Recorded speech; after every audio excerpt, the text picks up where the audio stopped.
What's up, Geeked Week? My name is Tessa Netting, and I am so excited to bring you some updates around one of the Netflix movies that I cannot wait to see this year. The School for Good and Evil. Pause for dramatic effect. Today we're gonna have some never-before-seen sneak peeks from this new fantastical film from director Paul Feig coming up for you real soon. But first, I am so excited to be sitting down with the two stars of The School for Good and Evil, Sophia Wiley, who plays Agatha, and Sophia Ann Caruso, who plays Sophie. Hi, guys. Hey. Are you guys so excited? Yeah, I'm so excited. I can't stop smiling. I'm literally like on top of the world right now. Unlike Agatha. Agatha's not a smiler. Yeah. When was the last time you saw each other? Like, was it when you wrapped filming? Yeah, because I'm from Arizona and then she's from New York, so we're never in the same place whenever we're not filming. So now you guys are back together. Yes, Reunion. back together. So nice. So for the uninitiated, for the ones that aren't fans yet, how would you describe like The School for Good and Evil and your characters? Well, I play Agatha. She's very dry and kind of grumpy, and she's grown up in this village called Gavaldon, where she's basically been characterized as a witch. So she's an outcast, nobody likes her, she lives alone in a cemetery with her mom. Despite all of this and how she's treated, she still has such a loving and caring heart. And the person that she, I think, loves the most is her best friend, Sophie. Their friendship throughout the film is, I think, the most prominent part. It's so beautiful, and you can see that it perseveres past all of the chaos that ensues. Yeah, we think that Agatha is the witch, and we think that I am the good girl, and little do they know, some things go down. It gets a little rough, but when people ask me what it's about, I say it's about friendship and seeing eye to eye, seeing the good and the bad in each other and accepting it and loving each other. And it's about discovering both sides of yourself. It's not just about discovering that you're beautiful, as we have a lot of themes of that in the book. It's also about discovering that you're evil, you're kind of ugly, and it's kind of bad, but like, it's in everybody. Everybody's got a little bit of both, so it's the balance of those. And friendship, which we already have, so. It was pretty easy on screen to have it because we immediately connected.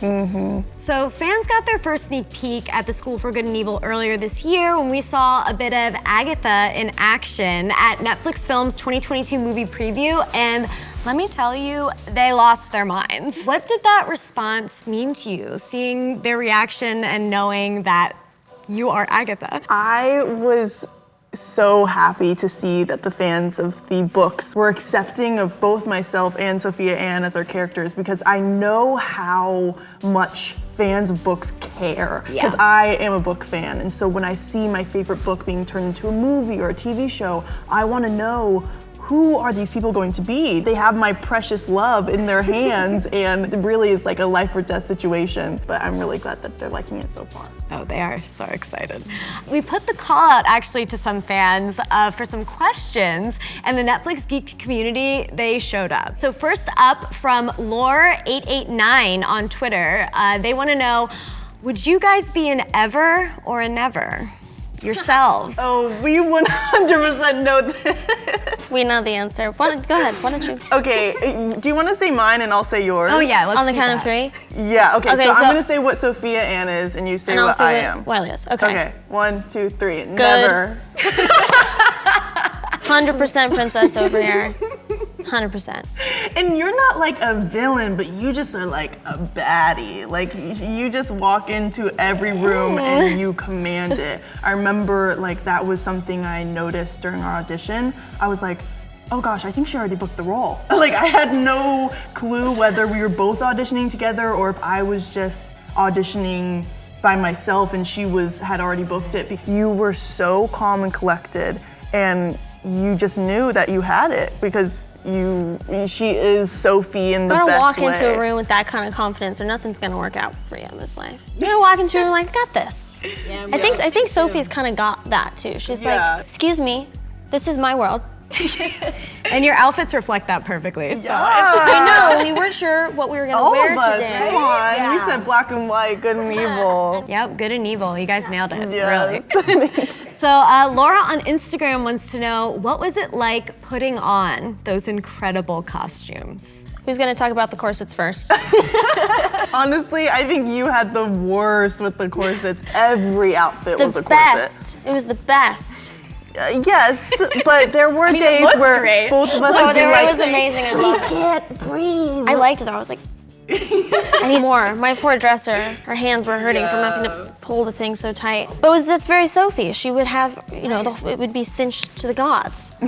So, yeah. So it was. The costumes were amazing. I mean, really transforming, and it was such a collaborative process getting to help create them in a way. really? Yeah, I've never really had a more collaborative costume design experience. So in pre-production, before we were even having fittings, I had a call with the costume designer and she showed me all these ideas. I was like, oh, well, you see, I've already started a Pinterest board. And she goes, I have a board, share it with me. So we shared our board and we had half of the same things pinned on our boards. So we text all the time and I'm always sending her new ideas. The costumes were so collaborative, and Paul Feig wants to let you have your essence on everything. So the costumes scream our characters, but they also scream us as individuals. Yeah, I think I had a pretty similar experience. I had done a couple Zoom calls with Renee, and I was just filling every idea that I had. And I actually took a lot of inspiration from Bridgerton because I'm obsessed with that show. I had so many things pinned and so many ideas, and she was so accepting and so receptive. And it was very strange going into some of my first fittings and trying on these princess dresses and being like, how am I supposed to act like I hate this? I literally, every single dress I put on, I told them, I'm gonna piss my pants. That was my verbiage because I didn't have any other way to describe how excited I was. It was literally a dream come true. Yeah, I'm in a potato sack for first part of the film, but there's a certain point where we take a turn and my costumes are epic for the rest of the movie. So here's a question we got over and over again. Have you guys read The School for Good and Evil, and were you guys fans of the books before you got cast? Once you got cast, did you read any? I had a meeting with some wonderful producers, and they told me that they were making this huge film, and they were telling me the summary and the storyline, and I was the whole time I was thinking, I know this, I've heard this somewhere. And so after the meeting, I go onto my Goodreads account, look at my to-read list, and it's the first book there. I was planning on reading it. I finished the first one, and as I booked the role and was about to start filming, I was gonna read the second and third, and then I was like, wait, don't do it. Don't do it to yourself. You don't need to know everything that's gonna happen because then you're gonna start playing into all of that. So I had to literally restrain myself. I'd known about it for a long time and I didn't get around to reading it until I was, signing on to do the show.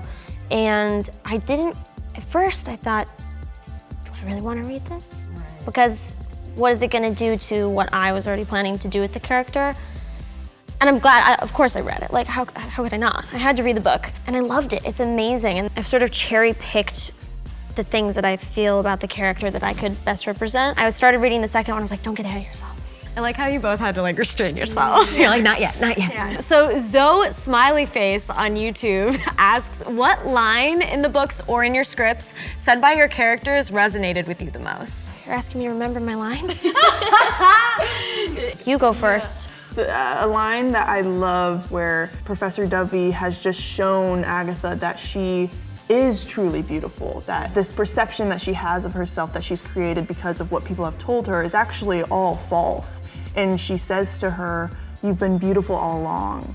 And there was no magic needed to make you this way. I really thought that was such a beautiful message to show that we all have this inner beauty about us, and it does not matter what we look like on the outside or what people tell us we are. We are all beautiful, and we don't need anything to change and fix that to make it more. Well, that's such a sweet moment. Yeah, it's very wonderful. A key moment. Yeah. When you were talking about beauty, and I just thought there's a bit where I go, beauty is a full-time job.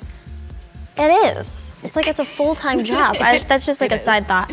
But the important one, I think, and I'm saying I don't want to be evil. And she says kind of what Dovey said, which is you're not.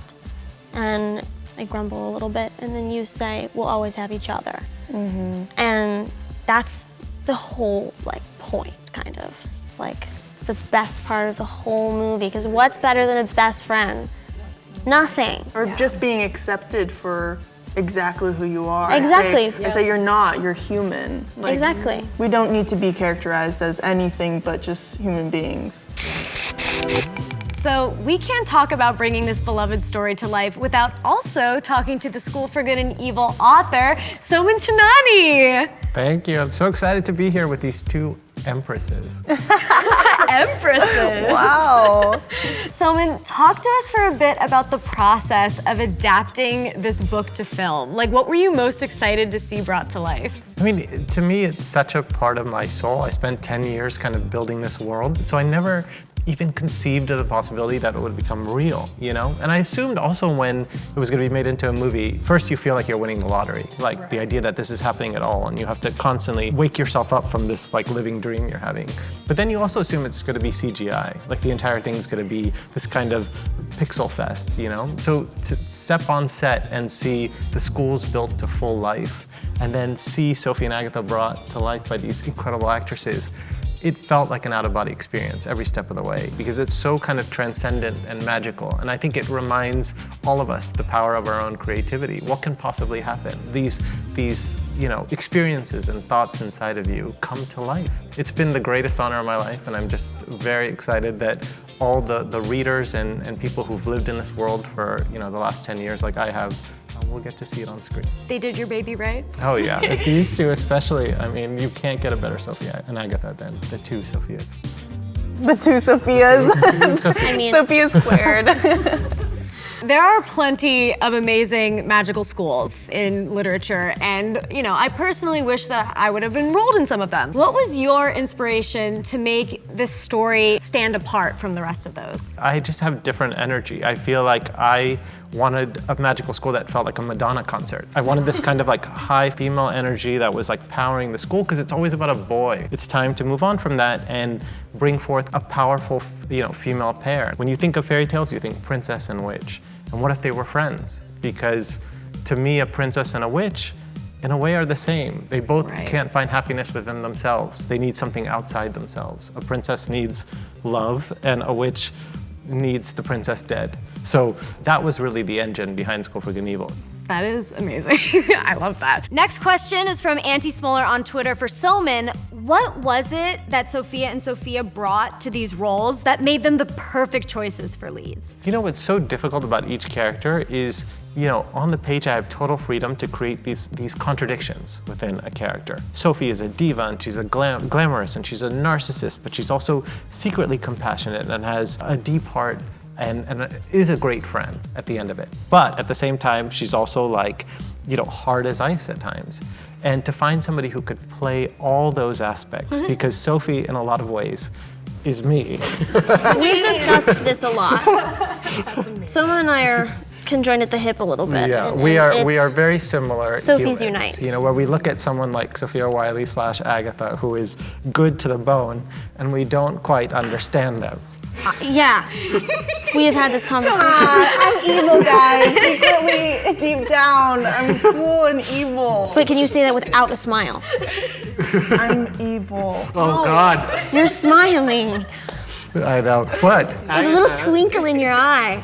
Agatha was my conscience. You know, Agatha is what I know I should do. I think Agatha is everybody's Yeah. conscience, you know? So Sophie was kind of, you know, behavior, and Agatha was the conscience. And so the difference between who you are and what you do, I think, is at the center of School for Good and Evil. And no one on earth can capture the kind of glow and humanity of Agatha like Sophia Wiley. I mean, they looked all over the world for Agatha because she's such a big kind of iconic character in children's literature now, and there was no one who could play her like Sophia, you know? It's true. At the same time, I remember being like, at the beginning, Agatha has to be grumpy and cynical and have that kind of slight evil energy at the beginning, and we were all like, but she pulls it off brilliantly. You guys both did a fake out. You really did. Their pairing is absolutely fantastic, and the friendship is so strong that it is really the pulsing heart of this movie. I mean, I gotta say, it is so powerful to see like two badass ladies at the center of such like an epic story like this. It is a dream. This next question comes from Melanie Sharpie Burgess on YouTube. What's your favorite scene in the book that you shot? I'm dying to know know what your favorite is. You each had 2 different scenes that I was sort of looking forward to. One was the wish fish scene, I thought, because I don't know how you filmed that scene. No, me neither. But to do it outside with, Kerry Washington as Professor Dovey, and the wish fish in the story are these, fish in the animal communication class that can read your greatest wish. You put your finger in this kind of magical lake and they tell you what your soul wants. And Agatha's wish ultimately is very revealing. And so to see that brought to life with you and Kerry there was just, that was sort of this chills moment. Beautiful scene. Because that really came from the heart. So to see it on screen was a big deal. And then Sophie, the 2 moments, one is kind of the fashion parade. And writing that in the book was one of my favorite moments. I think at some point she shows up in a chainmail bustier in the book, and my editor was at the time was like, "This cannot be in a children's book," and I'm like, "I'm not touching it." And so to see that kind of energy in all of your outfits, I thought was something amazing, and you play it so well. That was fun. It's so iconic. I think I agree. My favorite scene was the whole wish fish and Stimp scene. There was a lot of things that were not there that I had to act with. And so I think that was one of the most challenging days of all, because I just remember talking to my mom and my dad, and I was like, I'm not looking at anything. I'm having to talk to things that aren't there and imagine. And it really made me have to channel my inner child and that imagination that you have, because there was so many things that I completely had to create in my own head. That's why I'm always encouraging kids to read, and because ultimately your imagination is the greatest power you have, and you can only develop that by reading in a lot of ways, because when you read a book, it's your version, right? So everybody who's read The School for Good and Evil, there's millions of different versions out there, and every kid has their personal one, and when they come to see the movie, finally this is a version they can actually share with their friends and family, but they're still gonna have their own, Each of you have your own, I have my own, we all have our own version of a story, but a movie gives you an opportunity to sort of collectively come together and show it off. Here's the question for you guys, I think, is, so the reason I wanted it to be about a female friendship is I remember growing up and in middle school and high school, the way that 2 girls would almost form this kind of union that was unbreakable. They would always be together, sleepovers, they would go to the bathroom together, they were just always together, always together. And then, a boy or a third party would appear at some point and create the slightest crack in the foundation of the friendship. And then the question was whether the 2 girls could get back together again the way they were. And I felt like that was a story I'd seen over and over in real life. And so I was just curious, your own experiences in life and whether you've seen that sort of play out. Absolutely. I've had a lot of girlfriends, and it's difficult, and Sophia knows this, growing up in an industry like this. And it's hard actually to find female friendships that are really genuine and lasting and solid, because it is this sort of there's a very competitive nature. So for me at least, there's been that, and it's always been difficult. And I think that Sophie has that competitive nature. And I think that Sophia Wiley, I think that we have the bond, is the point I'm getting at. And then I think we maybe can both relate to having this struggle of third parties coming in, or whether that's frustration like jealousy, or whether that's a boy, or whatever it would be. It's always been difficult for me to have lasting female friendships, but I think that at the end, Sophia and Agatha have that, and I think we as pals have that too. Yeah, I've seen that a lot as well in my life. I always tell myself friendships last much longer than most relationships do. That's true. So I will always try my best to put my friends before any romantic feelings I may have for somebody in a moment. And always lean on your friends. Yes, always lean on your friends, because they really are there for you in ways that most people aren't. They know your heart, and they accept you for who you are, and that union that you're talking about between 2 girls, it is really something so special. I think my best friend is my sister, and of course that's a bond stronger than just friendship. We are blood.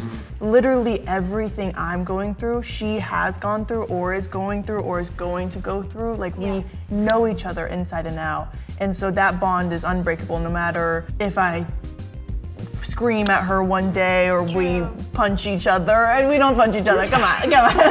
But like when we fight, there's always that underlying love, and I think that represents Sophie and Agatha's relationship so much. They love each other, no matter if they're fighting. The bond of a sister is like it never breaks. Technically. Technically. I mean, come on, the resemblance is uncanny. Come on. I'm also thinking, like, it's so funny because Sophia's like, and I would always put a friend first. And meanwhile, I'm thinking as a true Sophie, and we're like, yeah. So Sophia and Sophia, this last one is for you. We have one more super fan who has a question for you actually, and they submitted a video. So we're gonna take a look at that right now. Hey ladies, how's it going? Paul! I miss you terribly. I hear you're taking fan questions though. Do you mind if I ask you one? Great, okay, here's my question. Do you want to see an exclusive tease of The School for Good and Evil? Ah, excellent, okay, great. Well, then I would like to, without any further ado, introduce to the world The School for Good and Evil. Roll it. Did you ever wonder where every great fairy tale begins? Where the good become heroes and the evil become villains? Welcome. We've been expecting you.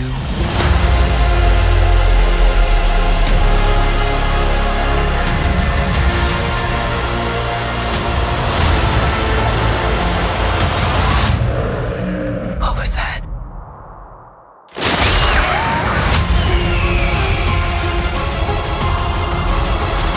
This is it! This is real!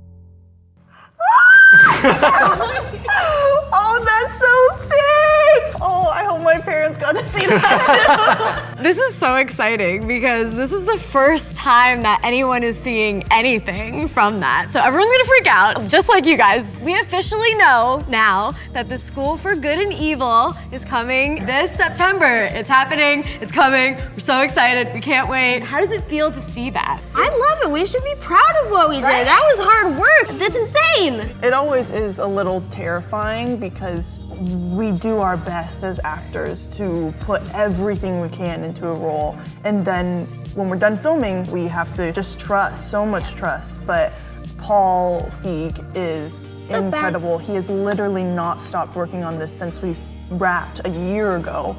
And I can see the work has really shown itself. It's so incredible, it's beautiful. It's so much like darker than I was imagining, but I love that. I love the look of it, the cinematography. It's just stunning, and it's so exciting to see. It's pretty cool. Soman, how do you feel when you see that? I just think that moment where the bird takes him towards the school is literally like, it just felt like ripped out of all of our imaginations. Like when she says it's real, like, that's a line straight from the book. So when I saw it, I just thought to myself, who's not gonna wanna see this movie? The whole world's gonna fall in love with these two girls very shortly. Did it.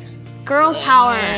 Girl power. Yes. Soman, Sophia, thank you so much for being here. It was a pleasure to talk to you guys and have this moment. Having Geeked Week and having you guys and revealing everything. Thank you, and thank you for having us. I'm very, very excited. Oh my God, you guys are the best. I can't wait to just spend a year running around the world with you. Right? I'm ready.